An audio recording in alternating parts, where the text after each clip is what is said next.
Welcome to only IAS. स्वागत है आप सभी लोगों का प्रीलिम बूस्टर न्यूज डिस्कशन में। आज है 30 अप्रैल 2021। तो आइए देख लेते हैं कि ऐसे कौन से इंपॉर्टेंट आर्टिकल्स हैं जो आज हम कवर करने वाले हैं। हमारा फर्स्ट आर्टिकल ट्रैकोमा के बारे में है, आंख में होने वाली एक बीमारी। कॉन्टेक्स्ट क्या है? WHO ने अभी हाल ही में डिक्लेयर किया कि अफ्रीका की एक कंट्री गाम्बिया ने अपने यहां से ट्रैकोमा को एलिमिनेट कर दिया है, यानी कि खत्म कर दिया है। कहने का मतलब यह है कि गाम्बिया में ट्रैकोमा अब एक पब्लिक हेल्थ प्रॉब्लम नहीं रह गई। ध्यान दीजिएगा कि ऐसा करने वाला गाम्बिया अफ्रीका का दूसरा देश है। तो पहला कौन सा है? पहला था कोट डी आइवर, जिसने अफ्रीकन रीजन में सबसे पहले ट्रैकोमा को एलिमिनेट किया था, and second one is Gambia. इसके पहले कि हम आगे बढ़ें और बात करें ट्रैकोमा के बारे में, आप गाम्बिया की लोकेशन देखिए मैप में। यह है पूरा अफ्रीका। अफ्रीका का यह है वेस्टर्न पार्ट, और यहां पर आपको मिलेगा वकांडा। नहीं, वकांडा नहीं, गाम्बिया। गाम्बिया देखिए, यहां पर लार्जर पिक्चर है। एक नदी की तरह बहता हुआ देश है। इनफैक्ट इसके बीच से एक नदी बहती है जिसका नाम गाम्बिया है, और इसी रिवर के नाम पर इस कंट्री का नाम भी गाम्बिया है। एक और जरूरी बात यह है कि गाम्बिया तीन ओर से सेनेगल से घिरा हुआ है। लार्जर पिक्चर देखिए, यह दुनिया का मैप है और यहां पर आपको गाम्बिया मिलेगा। यहां पर देखिए, यह कंट्री है पूरी, ये जो पूरी कंट्री है ये सेनेगल है। तो तीन ओर से जो गाम्बिया है वो सेनेगल से घिरा हुआ है, एक और इसके अटलांटिक ओशन है, बिल्कुल बीच में है सेनेगल के गाम्बिया। ठीक है, तो लोकेशन तो क्लियर हो गई। अब बात करते हैं ट्रैकोमा के बारे में। ट्रैकोमा एक निग्लेक्टेड ट्रॉपिकल आई डिसीज है, आंख में होने वाली एक बीमारी जो काफ़ी ज़्यादा निग्लेक्टेड रही है। बहुत ज़्यादा इस पर रिसर्चेस वगैरह नहीं हुई, बहुत बाद में इस पर काम स्टार्ट हुआ। काफ़ी लंबे समय तक एक निग्लेक्टेड ही रहा है। कॉज की बात करें तो एक बैक्टीरिया जिसका नाम है बैक्टीरियम क्लैमीडिया ट्रैकोमैटिस, उसके इन्फेक्शन की वजह से यह बीमारी होती है आंखों में। ट्रैकोमा देखिए, एक व्यक्ति से दूसरे व्यक्ति को भी फैल सकता है। कई तरीके हो सकते हैं फैलने के। जैसे किसी व्यक्ति जिसको ट्रैकोमा हुआ है वो अपनी आंखों पे किसी भी चीज का इस्तेमाल कर रहा है, हाथ का, कपड़े का, बेडिंग का, वो उससे जिसके कांटेक्ट में है, और वो सारी चीजें किसी अन्य व्यक्ति के कांटेक्ट में आ जाए तो उस व्यक्ति को भी ट्रैकोमा हो सकता है। एट द सेम टाइम जो हाउस फ्लाइज होती हैं, घर में उड़ने वाली मक्खियां, वो भी ट्रैकोमा के बैक्टीरिया को एक पर्सन से दूसरे पर्सन में फैला सकती हैं, मतलब दूसरे पर्सन को वो इन्फेक्ट कर सकते हैं। वल्नरेबल ग्रुप की बात करें तो ध्यान दीजिएगा कि ज्यादातर ये बच्चों को होता है। जैसे जैसे उम्र बढ़ती जाती है ट्रैकोमा का खतरा कम हो जाता है। बच्चों के बाद अगर ये किसी को होता है तो महिलाओं को होता है। महिलाओं को होने का रीजन ये है, जैसे कि हम बात कर रहे थे कि कांटेक्ट से फैलता है, और बच्चों के कांटेक्ट में पुरुषों की तुलना में महिलाएं ज्यादा होती हैं। इस वजह से बच्चों के बाद ट्रैकोमा का खतरा महिलाओं को ज्यादा होता है। अगर इसको अच्छी तरीके से ट्रीट ना किया जाए तो इससे नजर कमजोर हो सकती है। एट द सेम टाइम व्यक्ति पूरी तरीके से अंधा भी हो सकता है।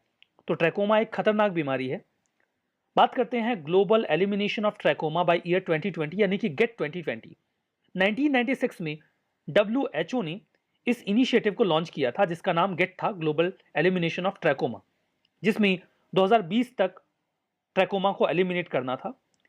इसमें सेफ स्ट्रेटजी का इस्तेमाल किया जाना था। सेफ स्ट्रेटजी क्या है? सेफ स्ट्रेटजी को 1993 में WHO ने अडॉप्ट किया था।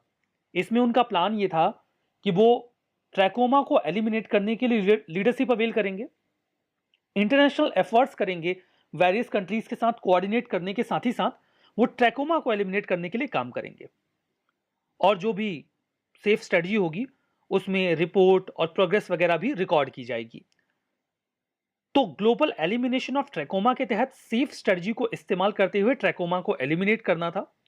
इसके लिए जो देश हैं उनकी कैपेसिटी को स्ट्रेंथन करना था। अच्छा असेसमेंट हो, मॉनिटरिंग हो, सर्विलांस हो, प्रोजेक्ट का इवेल्युएशन किया जाए, रिसोर्सेज को मोबिलाइज किया जाए ताकि हम इसे खत्म कर सकें। So that was all about trachoma. हमारा नेक्स्ट आर्टिकल पाइथन 5 के बारे में है। इंडिजीनियसली डेवलप्ड है हमारा तेजस एयरक्राफ्ट। अभी हाल ही में हमने 5th जनरेशन के Python 5 air to air missile को इसमें इंडक्ट कर दिया। मतलब अब तेजस पाइथन 5 का इस्तेमाल करके हमला करने में सक्षम है। तेजस एयरक्राफ्ट तो 4th जनरेशन का लाइट कॉम्बैट एयरक्राफ्ट है, लेकिन इसमें जो मिसाइल इंस्टॉल की गई है पाइथन 5, यह 5th जनरेशन की एयर टू एयर मिसाइल है जिसे मैन्युफैक्चर किया गया है इजराइल की defence company Rafael advanced defence system के द्वारा। ध्यान दीजिएगा, ये राफेल फाइटर जेट नहीं है। राफेल फाइटर जेट हम फ्रांस से मंगा रहे हैं, उसे बनाता है दसॉल्ट एविएशन, वो डिफरेंट कंपनी है, उसके फाइटर जेट का नाम राफेल है। यहां पे राफेल कंपनी का नाम है जो इजराइल में बेस्ड है, और वो ये 5th जनरेशन के air to air missile Python 5 को बनाती है। पाइथन 5 मिसाइल को सबसे पहले 2006 में इजराइल ने लेबनान वॉर में इस्तेमाल किया था, जहां पर उसने ईरान के 2 यूएवीज या फिर ड्रोन्स को मार गिराया था, जिसके बाद काफी अप्रिशिएट किया गया पाइथन 5 को और इसकी कैपेबिलिटी को रिकॉग्नाइज किया गया। फीचर्स की बात करें तो ये मिसाइल जो है वो विजुअल रेंज के बियॉन्ड जाके भी हमला करने में सक्षम है और बहुत एक्सीलेंट रेजिस्टेंस के साथ अपने टारगेट को हिट कर सकता है। इसमें लॉक ऑन आफ्टर लॉन्च का फीचर भी दिया गया है। इसका मतलब यह है कि यूजुअली जब भी आप किसी मिसाइल से अटैक करते हैं तो आपको टारगेट को अटैक करने से पहले लॉक करना होता है कि ये टारगेट यहां पर है और यहीं पर जाकर इसे हिट करना है। लेकिन ऐसी दिक्कत पाइथन 5 के साथ नहीं है। आपने मिसाइल को लॉन्च कर दिया, उसके बाद भी आप चाहें तो इसे कंट्रोल करते हुए टारगेट को लॉक कर सकते हैं। जो मिसाइल है वो हर डायरेक्शन में घूम सकती है, लेफ्ट राइट, इवन पीछे की ओर भी इसे घुमाया जा सकता है अटैक करने के लिए। जो मिसाइल है इसमें एडवांस सीकर का फीचर है जो किसी भी टारगेटेड एरिया को स्कैन करता है, जो होस्टाइल एयरक्राफ्ट है उसे टारगेट करता है और फिर चेस करके टर्मिनेट कर देता है। पाइथन 5 के इंडक्ट होने के बाद जो हमारा तेजस एयरक्राफ्ट है वो और भी ज्यादा एडवांस बन गया है। डेफिनेटली जो देश तेजस को परचेज करना चाहते हैं उनके लिए अब ये और भी ज्यादा रोचक हो जाएगा, वो इसमें और ज्यादा इंटरेस्ट ले सकते हैं। तेजस की बात करें तो single engine 4th generation multi role light fighter aircraft है ये, जिसे एडीए यानी कि एरोनॉटिकल डिफेंस डेवलपमेंट एजेंसी ने बनाया है। डेवलपमेंट की बात करें तो एडीए ने इसे अकेले नहीं बनाया है, रेदर हेल का भी कोलैबोरेशन रहा है, हिंदुस्तान एरोनॉटिक्स लिमिटेड का। इसे इंडियन एयरफोर्स और इंडियन नेवी दोनों ही के लिए तैयार किया गया है। So that was all about Python 5। हमारा next article agriculture infrastructure fund के बारे में है। इस फंड में 8,000 करोड़ मार्क की जो फंडिंग है वो क्रॉस कर गई है, दैट्स वाई ये न्यूज में आया। 8,665 एप्लीकेशंस आए थे, 8,216 करोड़ अमाउंट की डिमांड की गई थी। तो देखिए 10,000 करोड़ का इनिशियल प्लान था इसमें खर्चा करने का, जो ओवरऑल प्लान है वो तो 1 लाख करोड़ का है एग्रीकल्चर इंफ्रा को डेवलप करने के लिए। मीडियम और long term debt financing facility provide की जा रही है इस फंड के माध्यम से पोस्ट हार्वेस्ट मैनेजमेंट इंफ्रा के लिए या फिर कम्युनिटी फार्मिंग एसेट के लिए, जिसमें इंटरेस्ट सबवेंशन और क्रेडिट गारंटी का मैकेनिज्म ऑप्ट किया जाएगा। अब इस लाइन में एक्चुअली में इन्होंने सब कुछ बता दिया है। फर्स्ट ऑफ ऑल तो जो भी पैसा इसमें दिया जाएगा, लोन दिया जाएगा, वो पोस्ट हार्वेस्ट के लिए जो भी इंफ्रा रिक्वायर्ड होता है उसके लिए दिया जाएगा, like cold chain, food processing या फिर ट्रांसपोर्टेशन का आपको इंफ्रा डेवलप करना चाहते हैं तो इसके लिए पैसा आप ले सकते हैं इस फंड में। At the same time community level पे अगर आपको फार्मिंग करने के लिए किसी एसेट की रिक्वायरमेंट है तो उसके लिए भी इस फंड से पैसा लिया जा सकता है। इसमें इंटरेस्ट सबवेंशन का मैकेनिज्म है, 3% के इंटरेस्ट सबवेंशन का प्रावधान है। लाइक अगर आप किसी बैंक से लोन ले रहे हैं और आपको 8% का ब्याज चुकाने को कहा गया है तो आप केवल 5% का ब्याज चुकाइए, 3% सरकार चुका देगी। और वो बैंक जो पैसा दे रहे हैं उनको क्रेडिट गारंटी दी जाएगी गवर्नमेंट की ओर से एक ट्रस्ट के माध्यम से कि उनका पैसा डूबेगा नहीं। अगर पैसा डूबता है तो गवर्नमेंट अपनी ओर से एक एंटिटी के माध्यम से वो पैसा दे देगी। तो इस लाइन में एक्चुअली में एग्रीकल्चर इंफ्रा फंड की सारी जानकारी दे दी गई है। 2020 से 2029 के लिए ये पूरा फंड तैयार किया गया था। वही डिटेल्स यहाँ पे रिपीट की गई हैं। 1 लाख करोड़ की फंडिंग की बात की गई है। 3% का इंटरेस्ट सबवेंशन रहेगा पर एनम के लिए। 2 करोड़ का अप टू लोन लिया जा सकता है। देखिए इंफ्रा डेवलप करने की बात की जा रही है तो इंफ्रा डेवलप करने में ज्यादा पैसे लगते हैं और जो क्रेडिट गारंटी है वो सीजीटी एमएससी के माध्यम से दिया जाएगा। इसके बारे में बात करेंगे। Credit guarantee trust for medium and small enterprises इसका पूरा नाम है। कौन कौन लोन ले सकता है? फार्मर्स भी ले सकते हैं, फार्मर प्रोड्यूसर ऑर्गेनाइजेशंस ले सकते हैं, PACS, primary agriculture credit societies, marketing cooperative societies, self help groups, joint liability groups, multipurpose cooperative societies, agri entrepreneur, startup, centre state agency, local bodies, ये सभी एंटिटीज इस फंड के माध्यम से लोन ले सकते हैं। इंटरेस्ट सबवेंशन की बात करें तो 2 करोड़ के अमाउंट तक 3% के इंटरेस्ट सबवेंशन की बात की गई है पर एनम की, और ये इंटरेस्ट सबवेंशन 7 सालों तक एप्लीकेबल होगा। 7 सालों के बाद ये एप्लीकेबल नहीं होगा, फिर आपको आपका पूरा ब्याज चुकाना होगा। क्रेडिट गारंटी की बात करें तो ये पैसे जो हैं वो गवर्नमेंट फाइनेंशियल इंस्टीट्यूशंस या बैंक के माध्यम से किसानों को देगी। अब सरकार सबके घर में जाके नोट की गड्डियां तो पकड़ाएगी नहीं, तो इसके लिए जो फाइनेंशियल इंस्टीट्यूशंस हैं उनका इस्तेमाल किया जाएगा। तो उनका पैसा डूबे नहीं, फार्मर्स अगर पैसा ना दें या जो भी फार्मिंग एंटिटी है वो पैसा ना दें तो उनका पैसा ना डूबे, इसके लिए गारंटी ली जाएगी गवर्नमेंट की ओर से। ये गारंटी कौन लेगा गवर्नमेंट की ओर से? Credit guarantee fund trust for micro and small enterprise, ये इस फंड की गारंटी लेंगे। It is a kind of insurance. जब आप इंश्योरेंस लेते हैं तो आपको प्रीमियम देना पड़ता है। अगर ये फंड की गारंटी ले रहे हैं तो इस फंड की गारंटी की एक फीस होगी। वो फीस कौन देगा? वो फीस सरकार अपनी ओर से देगी। ना तो इसको फार्मर्स को देना है और ना ही फाइनेंशियल इंस्टीट्यूशंस को देना है। एफपीओस, फार्मर प्रोड्यूसर ऑर्गेनाइजेशन की बात करें तो इसके लिए जो पैसा है वो बैंक्स वगैरह नहीं देंगे, rather farmer producer organisation promotion scheme government ने चलाई थी department of agriculture, cooperation and farmer welfare के तहत। उसके लिए जो लोन फैसिलिटी तैयार की गई थी या जो एंटिटीज बनाई गई थी, उन्हीं के माध्यम से एफपीओस को पैसा दिया जाएगा। उसमें भी इसी फंड का इस्तेमाल किया जाएगा।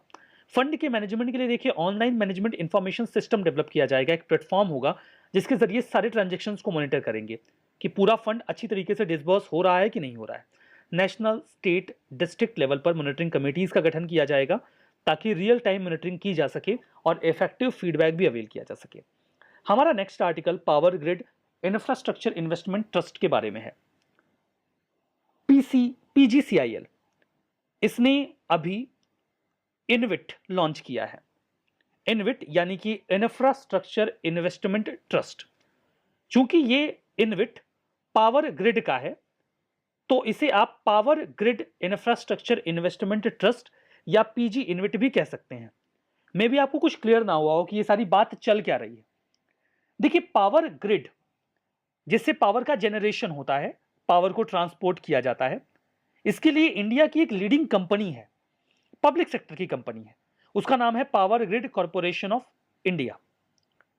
ये चाहते हैं कि हमारी कंपनी में इन्वेस्टमेंट आए। इन्वेस्टमेंट करने के 2 तरीके हो सकते हैं। एक तो सिंपली आप अपने जो भी शेयर्स हैं वो मार्केट में लॉन्च करें। दूसरा तरीका होता है लार्ज स्केल पर सिक्योर्ड फंडिंग अवेल करने के लिए, वो है इनविट। तो इनविट एक प्रकार से इन्वेस्टमेंट लेने का तरीका है। इसमें इन्वेस्टर्स का पैसा काफी ज्यादा सिक्योर होता है और लोग इंसेंटिवाइज होते हैं। तो इसके पहले कि हम कोई भी बात करें, मैं आपको इनविट के बारे में बता देता हूं। इनविट एक्चुअली में एक प्रकार का ट्रस्ट होता है। अब इस ट्रस्ट को बनाने के लिए सबसे पहले एक स्पॉन्सर की आवश्यकता होती है जो कहे कि हां, मैं इस ट्रस्ट को बनाना चाहता हूं।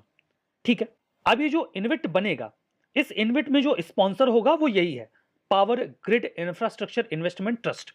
अब ये इनविट बन गया, स्पॉन्सर आ गया। जो स्पॉन्सर आएगा उसे जो भी वैल्यूएशन है उसका 25% देना होगा। लाइक अगर 100 रुपए इनविट का वैल्यूएशन है तो 25 रुपए वो स्पॉन्सर देगा और 3 सालों तक वो अपनी उस 25 रुपए के शेयर इस इनविट में से बाहर नहीं निकाल सकते। 3 साल का लॉक इन पीरियड होगा। तो इस केस में जो पीजीसीआईएल है वही इनविट का स्पॉन्सर है। अब दूसरा होगा ट्रस्टी। 4 एंटिटीज इसमें इन्वॉल्व होती हैं इनविट में। तो पहला स्पॉन्सर हो गया, दूसरा ट्रस्टी। ट्रस्टी कौन है? आईडीबीआई इसका ट्रस्टी है। जो ट्रस्टी होता है वो सारा फाइनेंशियल इशू मैनेज करता है। एट द सेम टाइम वो इनविट के सारे इश्यूज देखता है। ये भी देखता है कि जिन लोगों ने इस इनविट में अपना पैसा डाला उनको उसका डिविडेंड प्रॉपर टाइम पे मिल रहा है कि नहीं मिल रहा है। अब एक ट्रस्ट बन गया।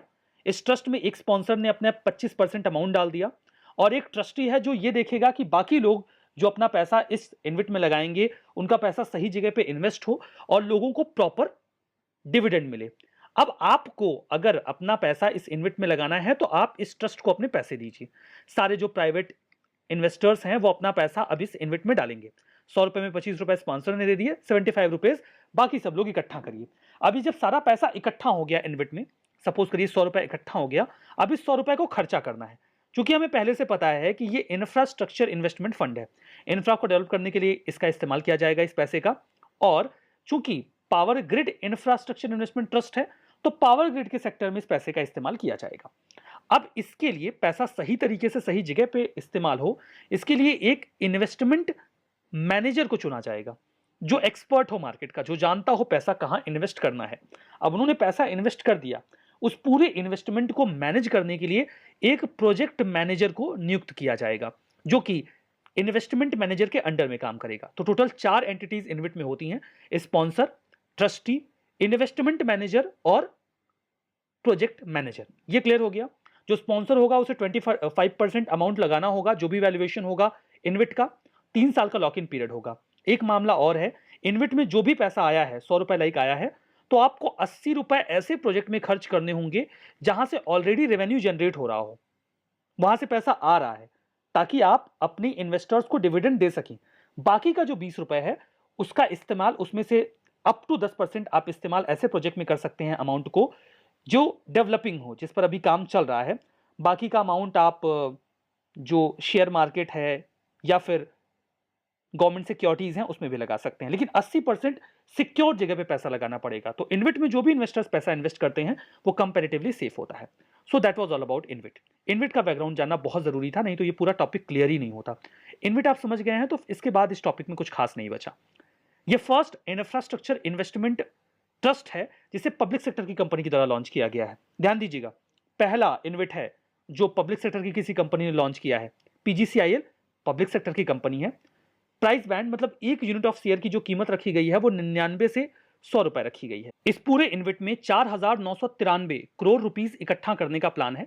हालांकि जो टोटल वैल्यूएशन है वो 7,700 करोड़ के आसपास समथिंग है, ठीक है, जिसमें से लगभग 5,000 करोड़ लोगों से इकट्ठा किया जाएगा। ये जो इन्वेट होगा ये ओन करेगा, कंस्ट्रक्ट करेगा, ऑपरेट करेगा, मेंटेन करेगा जो पावर ट्रांसमिशन एसेट है इंडिया में उसको, और उससे जो पैसा मिलेगा वही डिविडेंड के तौर पे दिया जाएगा। जो सेबी है उससे इन्वेट का रजिस्टर्ड होना जरूरी है। जनवरी में ही इसे सेबी के साथ रजिस्टर किया गया। जो पावर ग्रिड का इन्वेट है वो बीएसई बॉम्बे स्टॉक एक्सचेंज और एनएसई नेशनल स्टॉक एक्सचेंज में भी लिस्टेड होगा। यह भारत का तीसरा इन्वेट होगा। इसके पहले आईआरबी इन्वेट और इंडिया ग्रिड इन्वेट भी लिस्ट किए जा चुके हैं। Power grid corporation of India की बात करें तो यह सेंट्रल पब्लिक सेक्टर एंटरप्राइज है जिसे महारत्ना का दर्जा भी दिया गया है। लार्जेस्ट पावर ट्रांसमिशन कंपनी है इंडिया की। ये पावर ट्रांसमिशन के फील्ड में सारा काम करते हैं, planning, designing, financing, construction, operation और मैनेजमेंट, सब कुछ यही देखते हैं, ठीक है। अब यहां पर कुछ स्टेटमेंट हैं, आपको ट्रू एंड फॉल्स बताना है। ट्रैकोमा नेग्लेक्टेड ट्रॉपिकल हाइड्रेटिक डिसीज है, लिवर, लंग्स, ब्रेन और अदर ऑर्गन्स को अफेक्ट करता है। Python 5 5th generation surface to surface missile है।